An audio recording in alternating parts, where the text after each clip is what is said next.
Абай Құнанбаев өлеңдерінен үзінді. Жүрегімнің түбіне терең бойлы, мен бір жұмбақ адаммын, оны да ойла.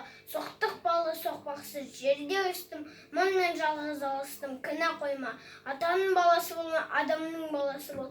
Бірінде қазақ, бірінде дос, көрмесең істің бәрі бос. Жасымда ғылым бар деп ескермедім, пайдасын көре тұра тексермедім. Ер жатқан соң түспеді, осы ма қолымды мезгілінен кешсемедім. Жас қартаймақ жоқ, тумақ, туған өлмек, тағдыр жоқ, өткен өмір қайта келмек. Басқан іс көрген қызық артта қалмақ, бір құдайдан басқан бәр өзгермек. Бас-басына би болған өңкей қиқым, мінеки бұзған жоқ па елдің сыйқын. Жанай аулы жақсыға қосамын деп, әркім бір ит сақтап жүр ырылдатып. Туғанда дүние есігін ашады өлең, өлеңмен жер қойнына кірер денен.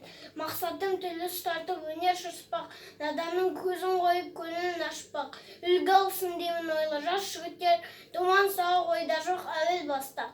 Ғылым таппай мақтанба, орын таппай баптанба, құмарланып шаттанба, ойнап босқа күлуге. Бес нәрседен қашық бол, бес нәрсеге асық бол. Адам болам десеңіз, тілеуін өмірін алдында, оған қайғы жейсеңіз, өсек өтірік мақтаншақ, еншек бекер мал шашпақ, бес тұшпағын білсеңіз, талап еңбек терең ой, қанағат рахым ойлап қой, бес асыл іс көнсеңіз.